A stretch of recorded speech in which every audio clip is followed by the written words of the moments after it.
Hace muchos años, allá por 1853, el famoso escritor de cuentos infantiles Hans Christian Andersen ilustró un fenómeno social en uno de sus cuentos muy famoso, muy popular, llamado El traje del emperador, o El traje nuevo del emperador. Un monarca narcisista se rodea de personas obsecuentes, lamebotas, diríamos en algunos países, que solo le dicen lo que él quiere oír. Y entonces es cuando es el escenario ideal para que aparezcan dos timadores, dos estafadores, dos vividores, testigos de la ridícula situación que vive el imperio. Se dan cuenta que es posible ganar mucho dinero con poco esfuerzo. Dicen por ahí que estos timadores tenían sangre hispana, pero eso no está confirmado. Es que nos conocemos entre nosotros.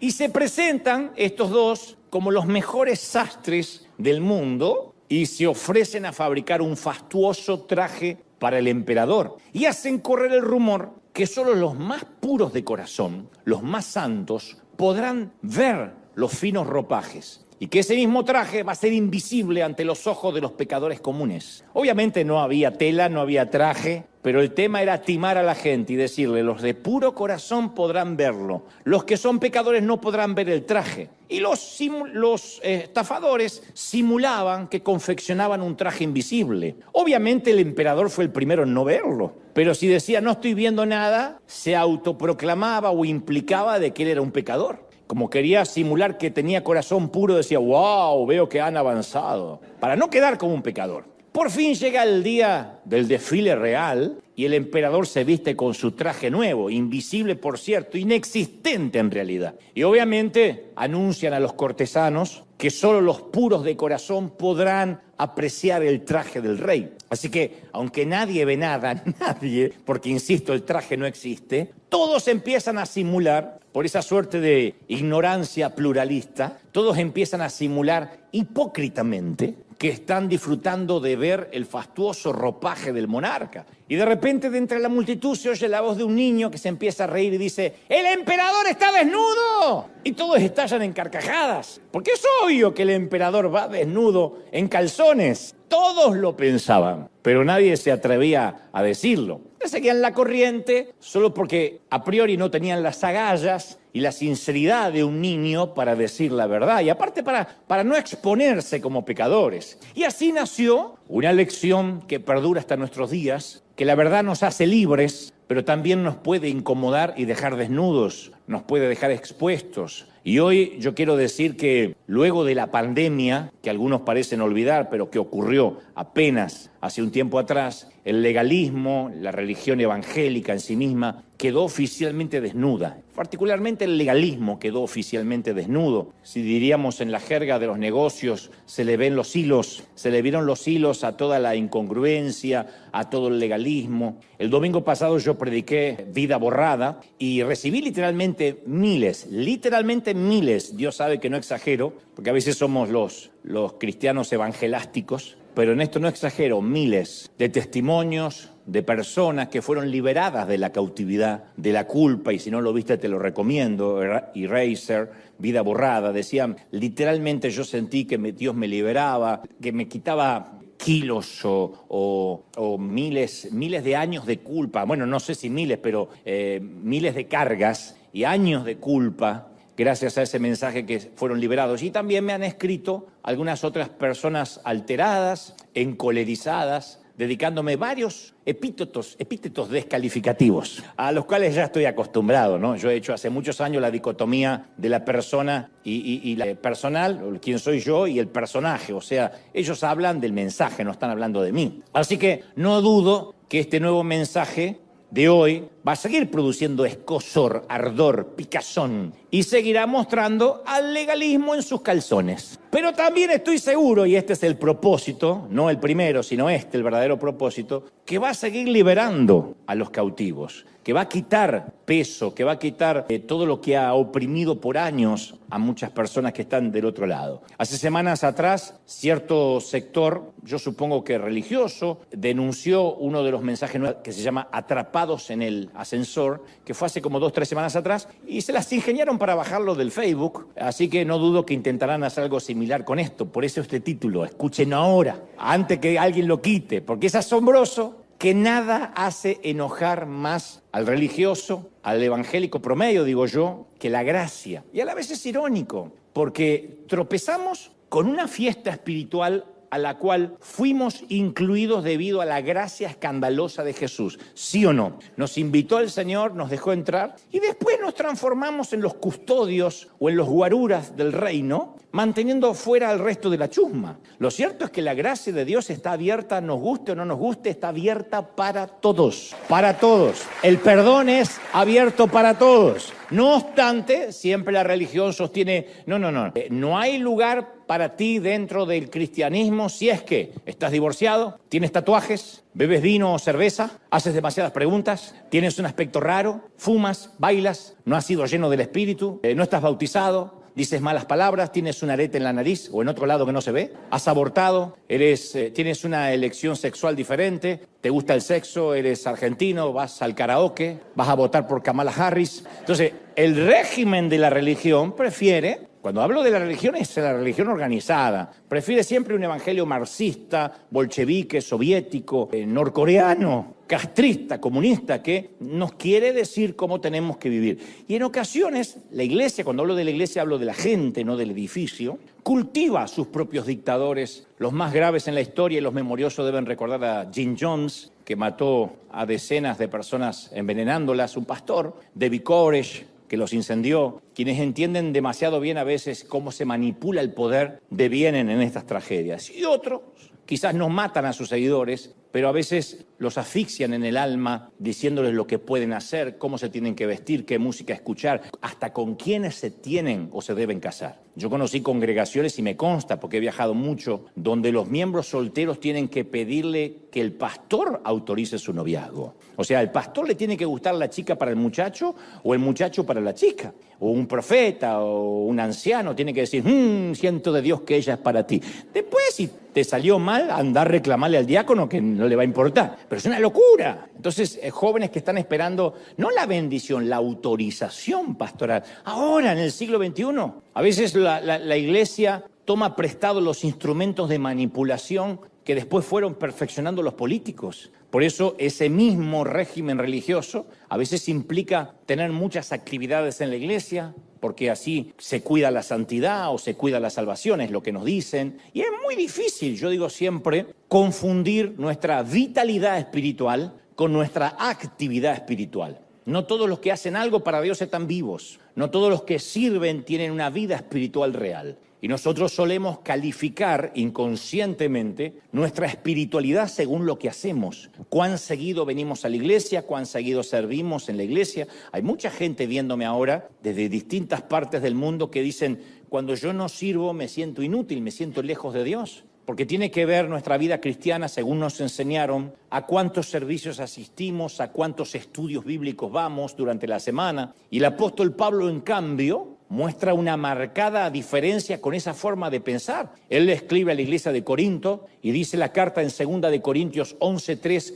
pero temo que, así como la serpiente engañó a Eva con su astucia, de alguna manera ustedes puedan ser desviados de la sencillez que significa seguir a Cristo. Son palabras fuertes porque él dice, cuidado que con astucia el enemigo no te complique el evangelio. Mira que Cristo vino a simplificarlo. Simplificarlo no es libertinaje, hablaré de eso en un momento. Vivir un evangelio simple no es hago lo que se me da la regalada gana y nadie me dice nada, no. Significa de que es sencillo. Un pecador que se arrepiente recibe la salvación, la gracia, el perdón y, como dijimos el domingo pasado, una y otra vez las veces que sea necesario. Su gracia y su misericordia no se agotan. ¿Lo creemos de verdad, sí o no?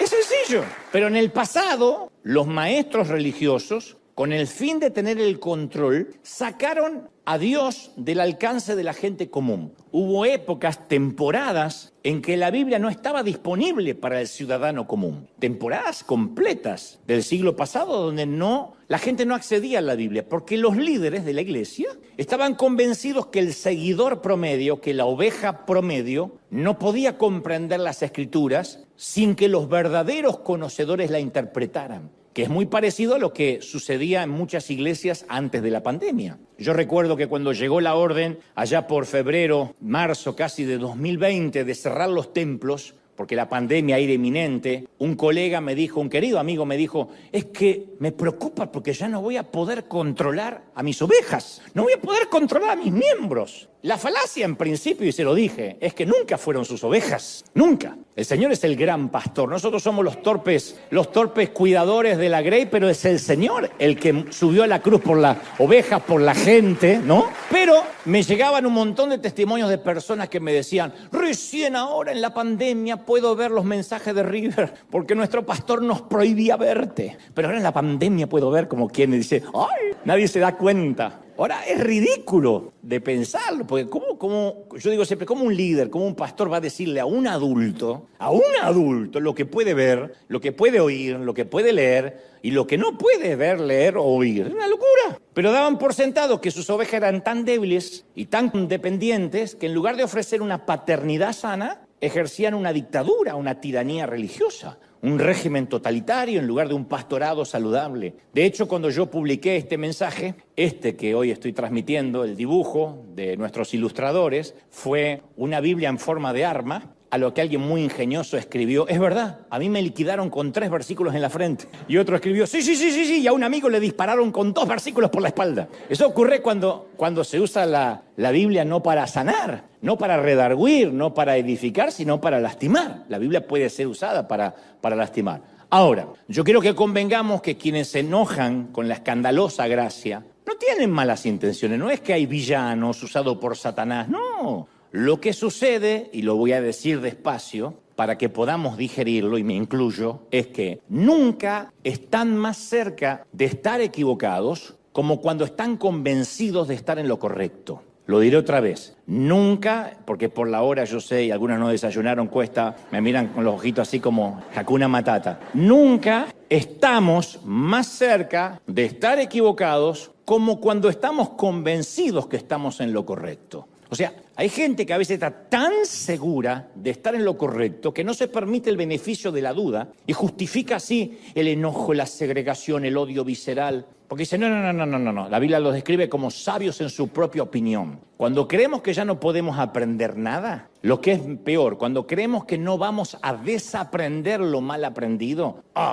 entonces sí estamos en una situación donde el vino nuevo no va a poder nunca entrar en nuestros odres. Porque decimos, no, yo ya lo aprendí así. Sí, pero está mal, pero yo lo aprendí así. Aunque no resulte, defendemos a veces un sistema de creencias que es arcaico, fosilizado. Los líderes religiosos de la época de Jesús estaban muy seguros de estar en lo correcto. Estaban convencidos que Jesús era un rebelde que agitaba las multitudes. Ellos no tenían dudas. Su sentido de la sana doctrina hizo que el odio, la calumnia, la acusación y hasta la muerte de cruz fuera aceptable. Y en cada uno de nosotros, porque yo sé que algunos están diciendo, conozco mucha gente así, qué bien que le va a venir. En cada uno de nosotros hay un fariseo esperando crecer. Yo siempre digo, no critiques a un argentino porque todos tienen un argentino dormido adentro. Yo he visto mexicanos orgullosos, salvadoreños orgullosos, he visto chapines con pechito de paloma, lo argentino, así que no vayan a creer que el orgullo es un pecado que compró el argentino, lo tienen todos. Bueno, en la misma línea de relato, todos tenemos un fariseo esperando salir.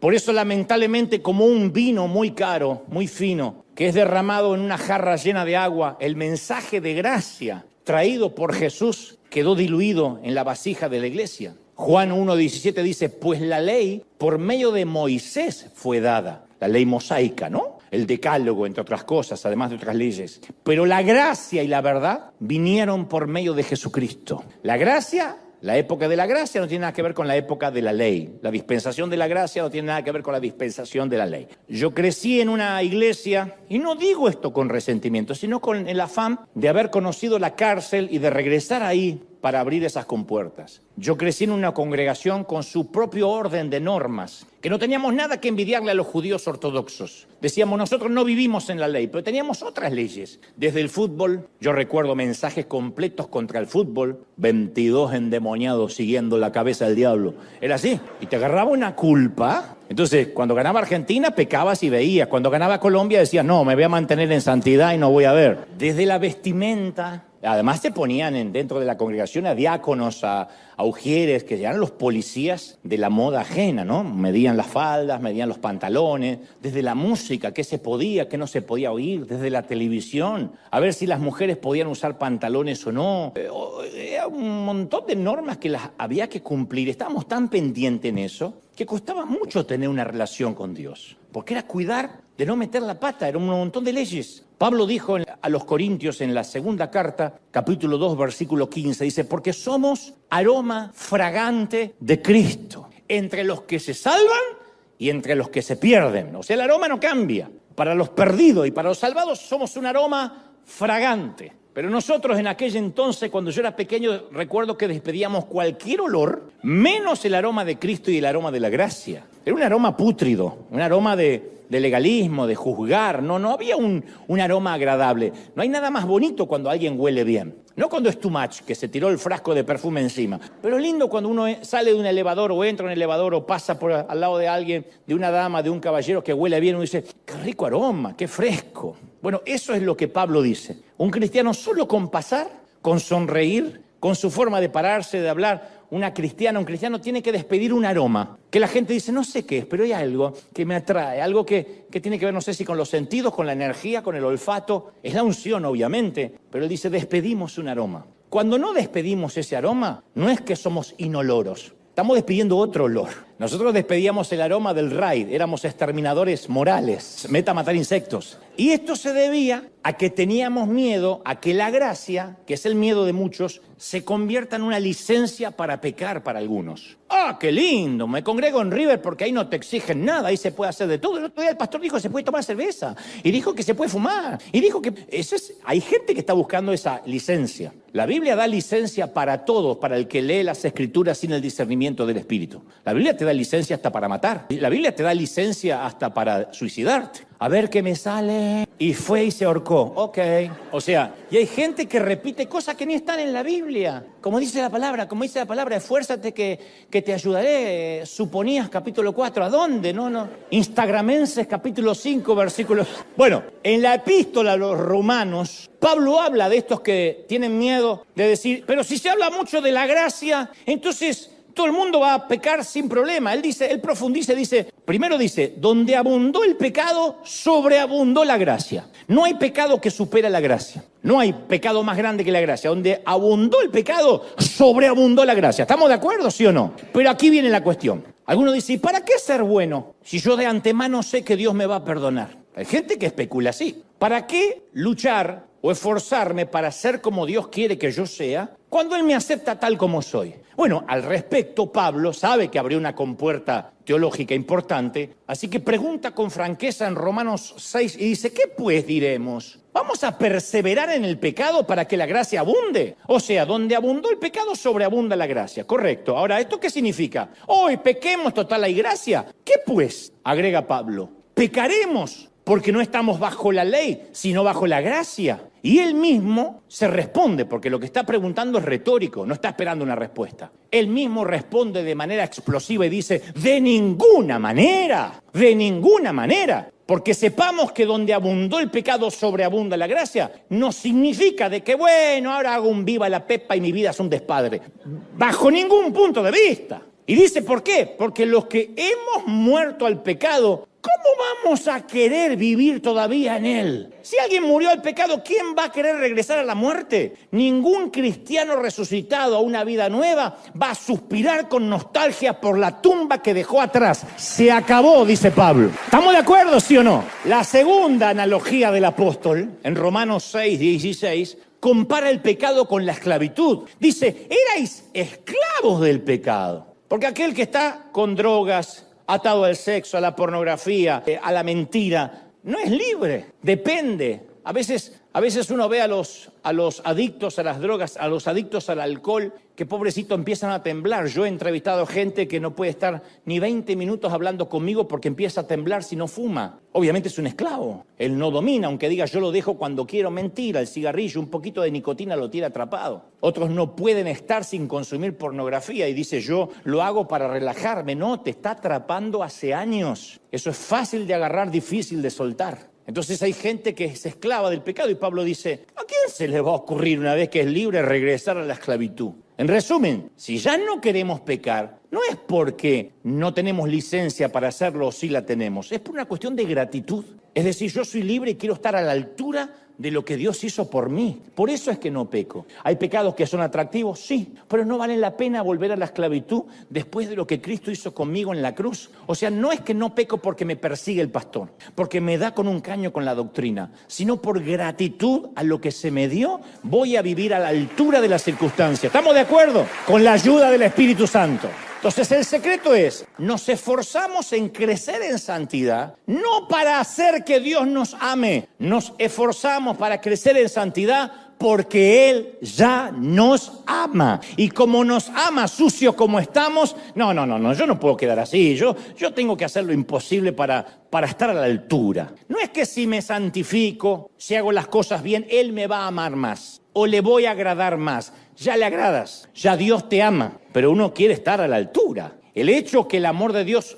nos llegue así, escandalosamente, sin costo, solo a través del arrepentimiento, lo único que pide el Señor, arrepiéntete. Eso va en contra de nuestros instintos, porque el fundamento de todas las instituciones es la falta de gracia, es la justicia. La justicia, los gobiernos, los jueces, los gobiernos, las líneas aéreas, los bancos, no pueden gestionarse sobre la base de la gracia. ¿Quién va al banco y dice, arruiné mi crédito, me darían otra tarjeta, la otra la hice pomada? Ay, sí, la gracia de Chase está sobre usted. No pasa, se funde el banco, ¿o no? Señorita tripulante, yo tengo turista, tengo el asiento 92C, al lado del baño. ¿Me daría la oportunidad de ir adelante en primera? Bueno, pase. No va a pasar. Van a decirte atrás y te van a cerrar la cortina así en la jeta. ¿Va a ser así? La revista Fortuna hace una lista anual de las 500 personas más ricas. Es lo que le importa a la gente. Nadie sabe el nombre de las 500 más pobres. Nunca vas a ver que Fortuna dice la lista de las 500 más pobres. Y tú dices, entré en la lista. No. ¿Por qué? Porque, mira, el sendero budista, la doctrina hindú, el pacto judío, el código del Islam ofrecen siempre una manera de ganarse la salvación, la aprobación de los dioses. Solo el cristianismo ofrece gracia escandalosa, incondicional. Jesús describió el mundo repleto de gracia, de la gracia de Dios. Desde que el sol sale para buenos y para malos, que las aves recogen gratuitamente las semillas sin arar ni cosechar para ganárselas. Yo digo, qué distintos son esos relatos del Señor a las ideas que algunos tuvimos de niños sobre Dios. Yo siempre me imaginaba un Dios que prefería el temor, el respeto y el castigo antes que el amor, siempre. Pero después me fui dando cuenta en la vida de adulto que los brazos de Dios siempre están extendidos, solo que a nosotros nos cuesta creerlo, nos cuesta aceptarlo y eso bloquea la gracia, no Dios. Cuando uno dice, no me lo merezco, y bueno, entonces no lo vas a merecer porque no lo quieres. El mayor ejemplo de la gracia,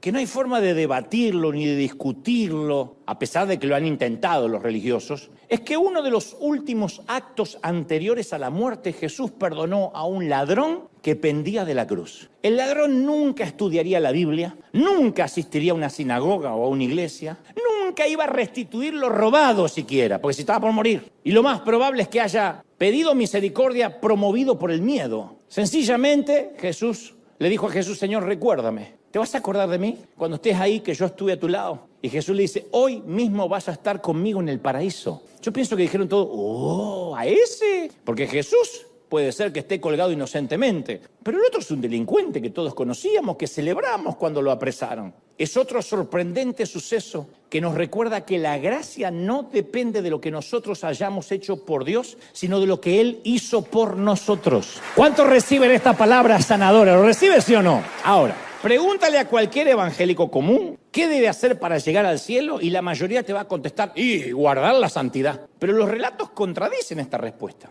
Porque Dios acepta en su casa a todo aquel que se le acerque. Usted dice, pero no puede ser tan fácil. Así, todo lo que debemos hacer es gritar, ¡auxilio! E inmediatamente tenemos al padre que viene corriendo hacia el hijo, que lo dilapidó todo como el hijo pródigo. Insisto, no estoy abaratando el evangelio, es el evangelio. Por eso se llama buenas nuevas, buenas noticias. Aquel que diga, Señor, te necesito. Y nos consta de gente que ha sido mala toda su vida y en los últimos minutos en la ambulancia o antes del infarto, durante el infarto, han dicho, Señor. Y eso hace que la misericordia de Dios venga sobre él. ¿Será? Aunque nunca se congregó. Entonces no tendría que estar el ladrón en el cielo en este momento, el que fue crucificado. Si no hay perdón para ese que se arrepiente en el último segundo, entonces hay que echar al ladrón del cielo. El Señor dice, la gracia es abundante para todos. La gracia es abundante para ti. Y yo sé que hay gente diciendo, no, es que yo la fregué. La gracia, si hubo perdón para el ladrón en la cruz, hay gracia para ti todavía hoy. ¿Lo crees de verdad? ¿Sí o no?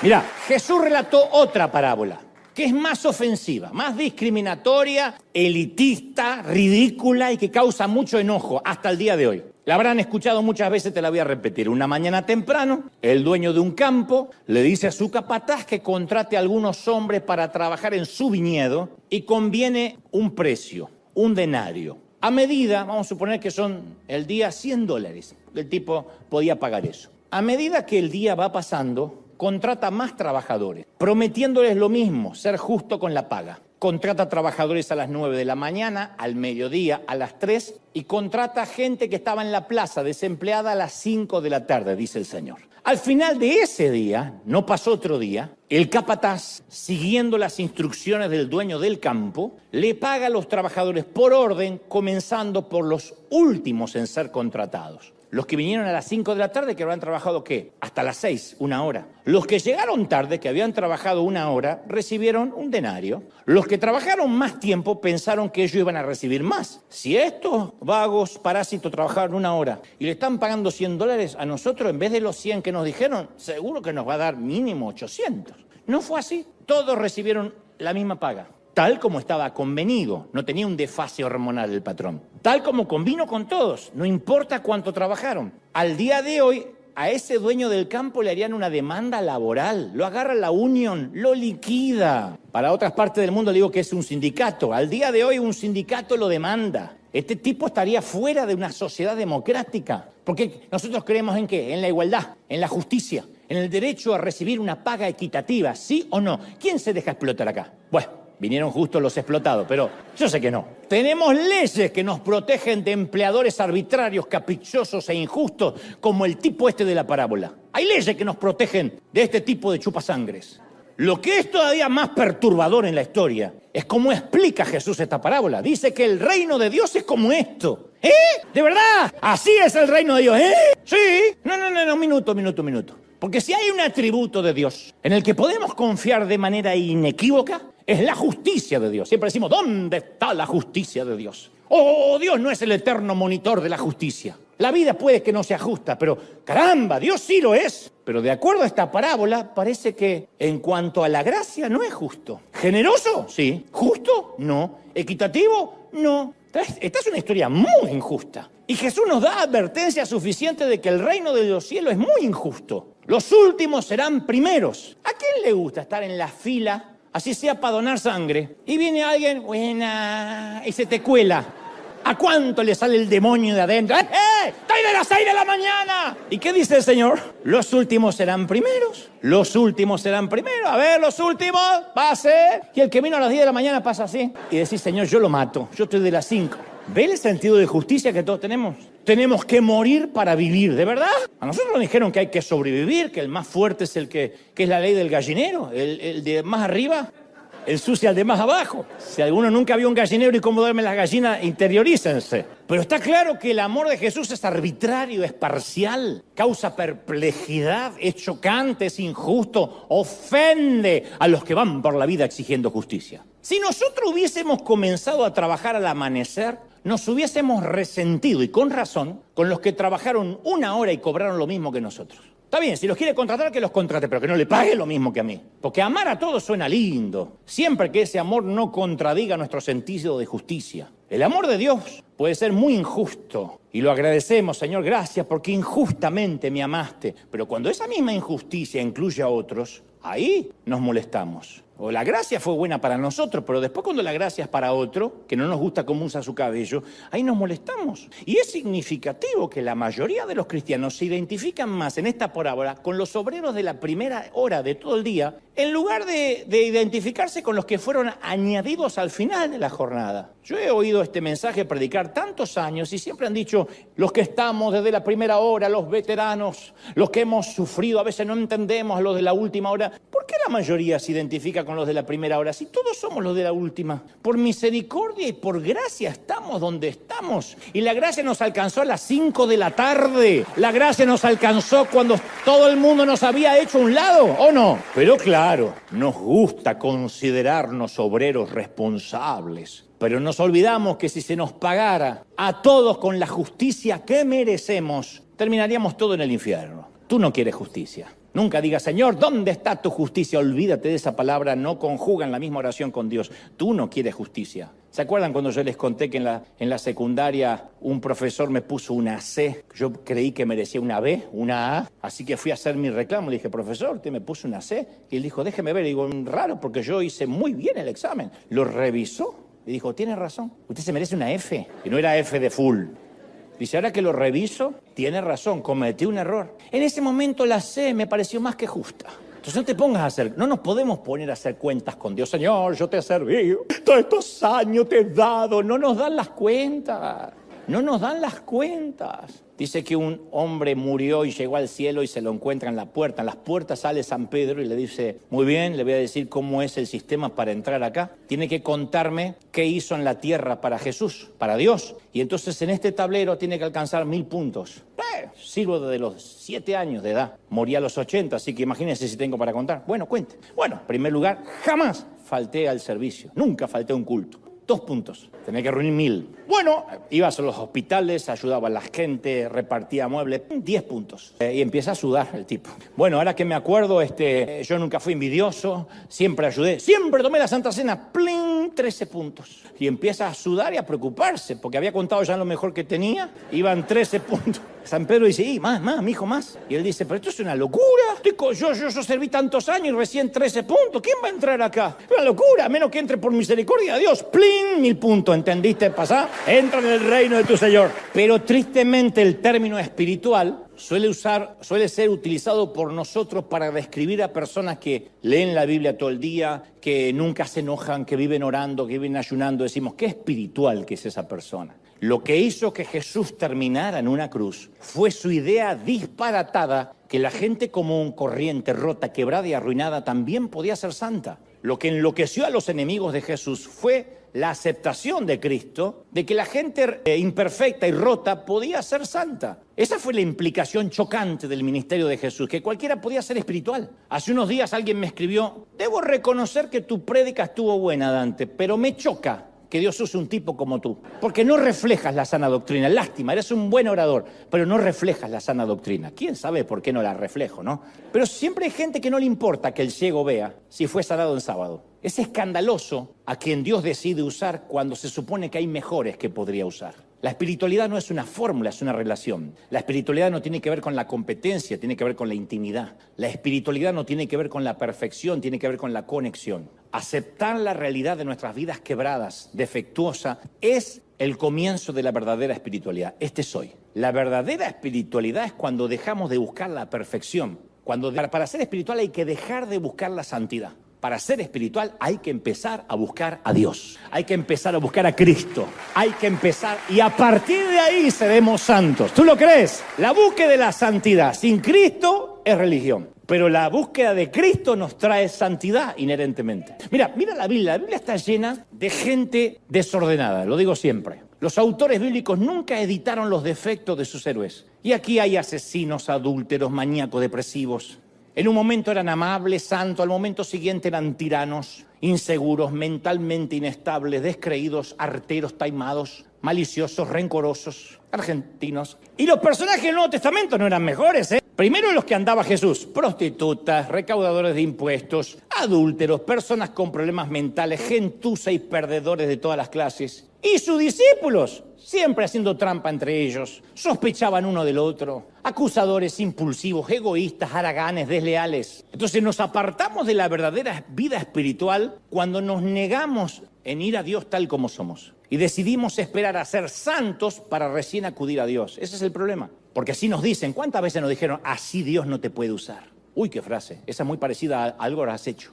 Algo habrás hecho a mí no me pegó tanto como así Dios no te puede usar. Tienes que arreglar tu vida porque así Dios no te puede usar. Ni siquiera puedes tomar Santa Cena, ¿eh? Hay gente que la tomó así, se le atragantó el pan acá, la tuvieron que sacar, muerta. Así Dios no te puede usar. Entonces uno se autosantificaba para que Dios te pudiera usar. Y algunos de nosotros creemos que hasta que no elijamos la correcta manera de vivir, no vamos a ser elegidos. Hasta que no ordenemos el desorden, Jesús no va a querer tener nada que ver con nosotros. Pero es justamente lo opuesto. Hasta que no reconozcamos que somos un desorden, Jesús no va a tener nada que ver con nosotros. Una vez que reconozcamos lo poco dignos que somos, lo poco atractivos que somos, lo perdidos que estamos, es cuando Jesús se va a acercar a nosotros para bendecirnos, para santificarnos. Ama a los rotos. Alguien tiene que decir amén. Toda la palabra dice que Jesús ama a los perdidos, prefiere a los perdidos más que a los encontrados. Dejó las 99 para buscar esa una. A los perdedores antes que los ganadores. Samuel, no te confundas. Yo no miro lo que la gente mira. Yo veo el corazón, yo miro el corazón. A los rotos en lugar de los enteros. A los desordenados antes que los ordenados. A los discapacitados antes que los capaces. Por eso Jesús dedicó sus ataques más fuertes a los religiosos. Les dijo serpientes, raza de víboras. Mira qué linda prédica. Raza de víboras, necios, hipócritas, ciegos guiando ciegos, que ambos caerán al hoyo, sepulcros pintados, blanqueados. Esto va para el que dice, ay, así no hablaría Jesús. Los que creen que Jesús habla así como un hombre amanerado,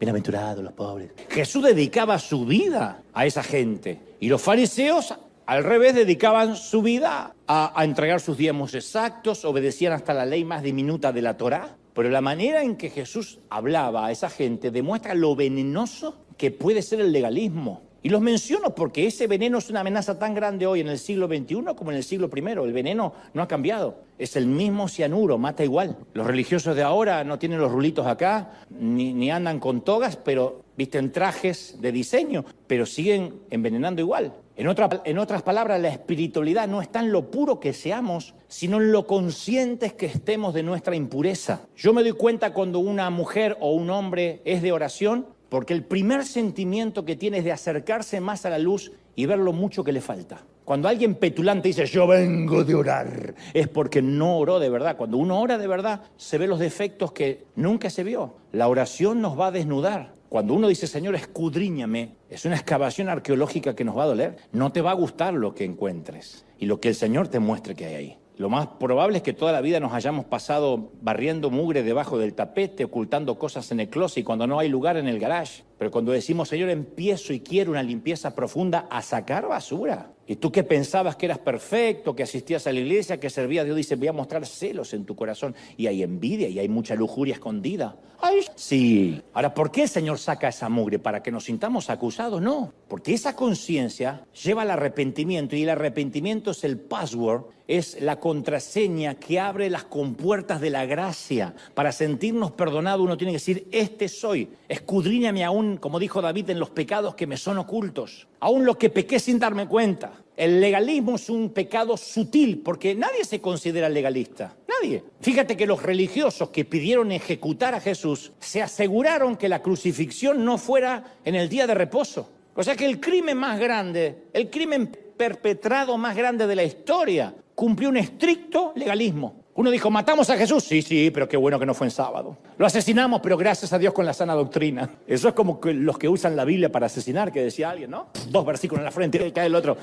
Lo matamos. Ajá, ese no pisa más la iglesia. Ah, pero con la palabra. Es lo mismo. El Señor dijo en Mateo 23, guardaos de la levadura de los fariseos, que es la hipocresía. La levadura leuda, permea la masa. Es la hipocresía, dijo el Señor. No hagáis conforme a sus obras porque dicen y no hacen. Entonces la gracia puede cubrir cualquier pecado, incluyendo el asesinato, la infidelidad, la traición y el beso a la suegra. Cualquiera, pero por definición etimológica, por definición la gracia puede ser recibida únicamente a través del arrepentimiento. El que no se arrepiente no tiene gracia. Y el arrepentimiento debe ser genuino. No, peco y no me importa. No, tiene que ser un arrepentimiento de verdad. Y la hipocresía no nos permite arrepentirnos. Mira, hay dos clases de personas culpables. Dos clases de culpables. Los culpables que reconocen sus pecados y los culpables que no reconocen sus pecados. Y estos dos grupos se encuentran en la escena cuando los fariseos arrastran a una mujer semidesnuda, envuelta en una sábana para que apenas se tape sus partes pudendas,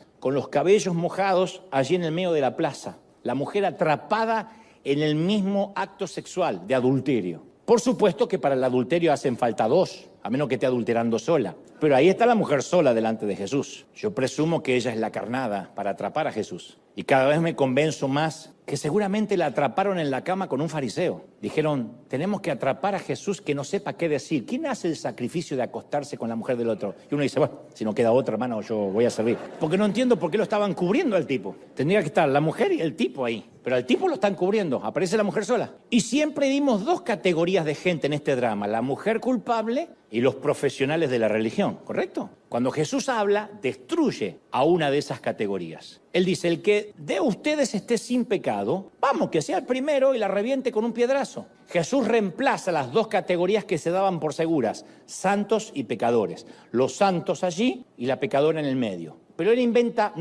él las reemplaza por dos categorías diferentes. Pecadores que lo admiten y pecadores que lo niegan. La mujer sorprendida en adulterio no tuvo más remedio que admitir su culpa. Sorprendido o no, ahí está. Los fariseos negaban y reprimían su culpa, pero eran igual que ella. Lo que pasa es que la mujer estaba ahí y las manos lo único que hacía era agarrarse la sábana. Ellos, los fariseos, necesitaban tener las manos vacías para recibir la gracia. Pero como cargaban piedras, no podían recibir. Si cargas piedras, no recibes gracia. Y yo te confieso con sinceridad brutal, yo me identifico más con los acusadores que con la acusada. Niego mucho más de aquello que confieso. Y yo me pregunto si cuando aquellos maestros de la ley eran jóvenes, comenzaron con buenas intenciones, amando servir a la gente, no lo dudo. Nadie dice, voy a ser un legalista a partir de mañana. Pero con el tiempo algo les pasó, como a mí, como a ti. Todo lo que aprendimos de las Escrituras nos va llenando de orgullo. Todos los esfuerzos por guardar la doctrina a veces nos llenan de desdén, de desidia, por los que son menos santos que nosotros, o por lo menos lo creemos. Todos los dones que Dios nos da nos van llenando de intolerancia hacia los más débiles. Y a veces nos volvemos esclavos de un corazón insensible. Y lo irónico, digo siempre, es que los pecados del espíritu, lo peor de los pecados del espíritu, los celos, la envidia, el resentimiento, el odio, lo peor de esos pecados es que sus portadores no tienen idea que son portadores de ese virus. Como en teoría guardan la doctrina, son pecadores asintomáticos. No tienen idea que están enfermos y que contagian. Porque al menos con los pecados de la carne la persona sabe que se metió en lío, ¿no? Pero con los pecados del espíritu es posible que la persona ni se entere que está en pecado. Por eso si no va a orar de verdad, no descubre la mugre que tiene. Y todo lo que hace es caminar con una piedra en la mano. Yo a veces me pregunto, ¿por qué las iglesias producirán tantos apedreadores? ¿Por qué no despedimos la fragancia del Espíritu, como dijo Pablo? ¿Por qué despedimos piedra? No sé. Los hijos de alguien hacen algo insensato, recogemos una piedra. El matrimonio de alguien no funciona, recogemos una piedra. El ministro de música escoge la canción equivocada, una piedra. Una dama muestra un poco sus hombros, otra piedrota. ¿Cómo serían nuestras iglesias si no hubiera nadie dispuesto a recoger una piedra? Dicho esto, en este relato la mujer pecadora es la más cercana al corazón de Jesús. De hecho, solo podemos avanzar en el reino si somos como ella, temblorosos, humillados, sin excusas, con las palmas de nuestras manos sin piedras, rendidos, desnudos. El término para este acto es arrepentimiento. Esa es la puerta de acceso a la gracia, arrepentimiento. Sin arrepentimiento no es gracia, es libertinaje. Dios no está tratando de aplastarnos, quiere liberarnos. Pero la liberación exige un espíritu humilde, no un espíritu soberbio. Bueno, yo no necesito que se me perdone tanto. Sí, necesitas. Y si crees eso, necesitas más perdón que la adúltera o la prostituta, porque la prostituta sabe bien cuáles son sus pecados. En cambio, si tú no sabes bien cuáles son tus pecados, necesitas una intervención quirúrgica urgente, porque el cáncer va por dentro. Si un defecto no sale a la luz, es imposible sanarlo. Pero la mayoría de los cristianos somos expertos en negación. Y la negación y el fingimiento siempre bloquean las arterias de la gracia. Producen infartos, la negación y el fingimiento. Por eso siempre repetimos que el único requisito de admisión acá en River, porque tenemos requisitos de admisión, es dejar la hipocresía en la puerta. Aquí no tenemos púlpito, apenas un atril, no tenemos altar, apenas un stage, no hay lugares santos, esto no es un santuario, esto es una arena, un edificio, a veces es un simple estudio de televisión. Aquí se reúne la policía, los bomberos, los maestros del condado, los domingos viene la gente rota y necesitada. Nosotros somos el verdadero templo de Dios. Nosotros somos el templo de Dios, ¿sí o no? Tampoco acá hay salmistas, no hay adoradores, no hay levitas. Tenemos apenas músicos y cantantes que afinan, creo, que dirigen la alabanza. Mucho menos hay apóstoles. Yo soy el menos parecido a un pastor tradicional. Apenas soy un cartero, y no es falsa modestia. Pero nos gusta usar un léxico religioso que nos haga sentir parte de un club elitista, exclusivo. Y Pablo vio eso, cómo crecía la división entre judíos y gentiles. Y escribió estas palabras a Éfeso. En Efesios 2:13 dice: pero ahora en Cristo Jesús, a ustedes que antes estaban lejos, Dios los ha acercado mediante la sangre de Cristo. Porque Cristo es nuestra paz, dijo el apóstol.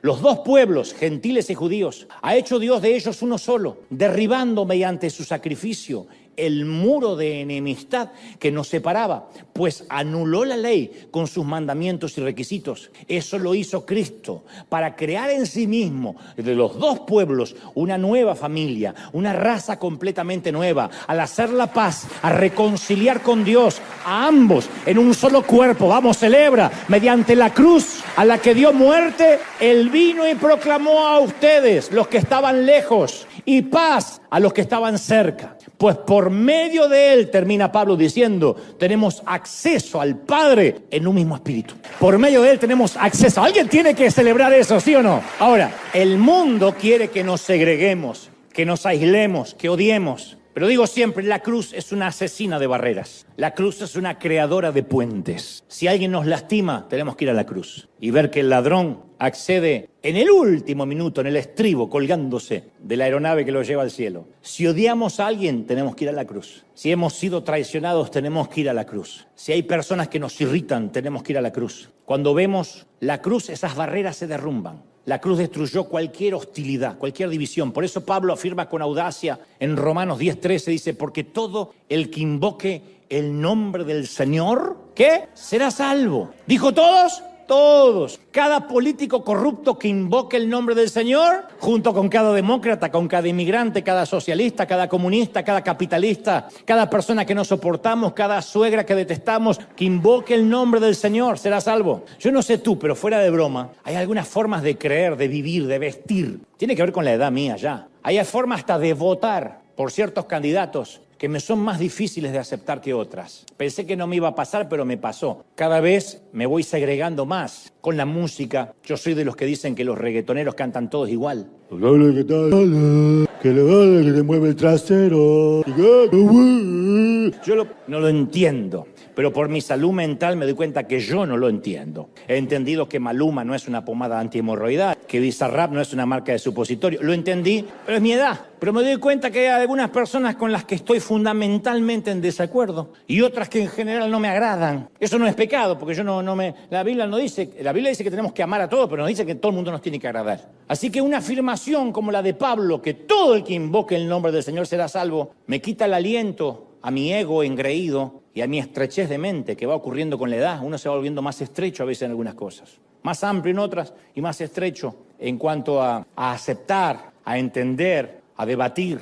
Y de alguna manera Pablo me hace sentir incómodo, pero a la vez termina siendo un suspiro de alivio, porque digo, bueno, entonces no tenemos que ser nosotros quienes decidamos quién está dentro y quién está fuera. Qué lindo que los evangélicos no tienen que decidir quién es salvo y quién no es salvo. Y nadie tiene autoridad para decirte, así como te viste, te vas al infierno. Nadie tiene autoridad para mandar a nadie al infierno, ni para mandar a nadie al cielo, porque eso lo decide el Señor. Eso es fascinante. ¡Qué libertad! Según Pablo, Dios ya decidió eso. Y Dios dice que todos los que invoquen el nombre del Señor serán salvos. Lo cual hace surgir la pregunta, ¿cuál expansiva es esa invitación a amar a todos? Yo me imagino a la iglesia de Roma sentada mientras leían esta carta. ¿Todos? ¿Gentiles también? ¿Los incircuncisos también? Me pregunto si sintieron la misma incomodidad cuando comprendieron lo que Pablo estaba diciendo. Estaban ansiosos por vivir como Dios deseaba. Entonces le preguntaron, ¿y cómo vamos a hacer? ¿Cómo vamos a hacer? ¿A quién iremos? Y Pablo respondió con su brillante retórica a los Romanos, capítulo 10, versículo 14, le dice, ¿cómo pues esa gente que ustedes no aceptan invocarán el nombre del Señor para ser salvo si nunca han creído en Él? ¿Cómo creerán en aquel de quien no han oído? Porque es verdad, todo el que invoque el nombre del Señor será salvo, pero ¿cómo van a creer si nunca han oído de Él? ¿Y cómo oirán si no hay nadie que les predique? Si nadie va a las maras, si nadie va a los artistas, si nadie va a los que tienen una elección sexual diferente, si nadie va a los sinvergüenzas, si nadie se mete en la política corrupta, ¿cómo creerán? ¿Y cómo predicarán si no fueran enviados? Pablo estaba diciendo en esencia, si queremos ver a toda persona invocar el nombre del Señor, gente, tenemos que ir. Hay que ensuciarse con el alma de la gente. Hay que meterse, hay que revolver basura. Hay que caminar entre los basurales. Hay que ensuciarse. Hay que arriesgar la reputación. Hay que sentarse con gente las cuales un religioso nos va a ver en Instagram y va a decir, ¿con quién estás? No importa. Yo quiero cerrar con 2 historias pequeñas. 2 joyas de la corona que revelan la necesidad de gracia. La primera cortita. La segunda también, pero la primera, tal vez un poco más risueña, es un padre español que quiere reconciliarse con su hijo que se ha marchado a Madrid y no ha vuelto a Málaga en muchos años, enojado, ofuscado con su padre. Así que lleno de remordimiento, el padre saca un anuncio en el periódico matutino. Dice, Paco, encuéntrame en el Hotel Montana de Madrid, martes al mediodía. Te vine a ver, todo perdonado, papá. Y como Paco es un sobrenombre muy común en España, cuando el padre llega a aquel lugar encuentra a 800 jóvenes llamados Paco en espera de su padre. El mundo está sediento de gracia, sediento de borrón y cuenta nueva. Y la segunda historia fue durante la Segunda Guerra Mundial, donde un grupo de soldados estaba peleando en la zona rural de Francia. Y durante una batalla muy intensa, uno de los soldados americanos perdió la vida y sus camaradas no querían dejar su cuerpo en el campo de batalla y decidieron darle una sepultura cristiana, una sepultura protestante. Recordaron que había una iglesia a unos pocos kilómetros, una iglesia católica, a pocos kilómetros de la línea de frente, cuyo predio incluía un cementerio rodeado de una cerca blanca. Así que después de recibir permiso de sus superiores para llevar el cuerpo de su amigo al cementerio, salieron en busca de la capilla, donde llegaron poco antes de la puesta de sol. Un viejo sacerdote respondió cuando golpearon la puerta y ellos dijeron, nuestro amigo ha muerto en combate y queríamos enterrar su cuerpo en una iglesia. El sacerdote dijo, lo siento, pero aquí solo podemos enterrar a los que tienen la misma fe. ¿Él era católico? No. I'm so sorry. Agotados después de muchos meses de guerra, los soldados se dieron vuelta para irse, pero el viejo sacerdote los llamó y dijo, si quieres pueden enterrarlo fuera de la cerca, no dentro, fuera de la cerca blanca. Y exhaustos, los soldados cavaron una tumba y enterraron a su amigo fuera de la cerca. Terminaron cuando había caído la noche y a la mañana siguiente se le ordenó a toda la unidad de infantería que continuara y el grupo corrió otra vez hacia la iglesia para darle un último adiós a su amigo. Y cuando llegaron no encontraron la tumba. Cansados y confundidos, golpearon la puerta de la iglesia y le preguntaron al anciano sacerdote si sabían dónde había enterrado a su amigo, porque dice, estaba oscura anoche, estábamos cansados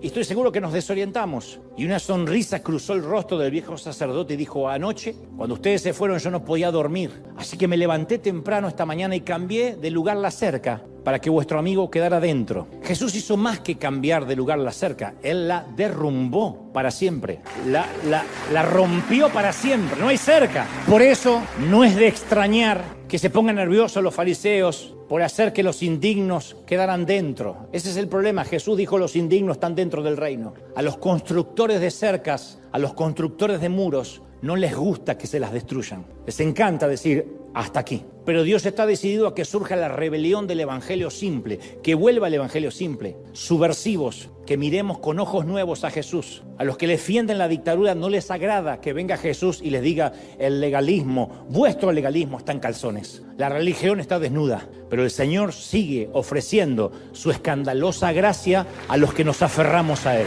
¿Cuántos dicen, ese es mi Dios? ¡Aleluya! Oh, vamos a celebrar, vamos a celebrar. Yo siento ganas de aplaudir, vamos a celebrar, aplaudir al Señor. Vamos a celebrar la cruz, vamos a celebrar la resurrección.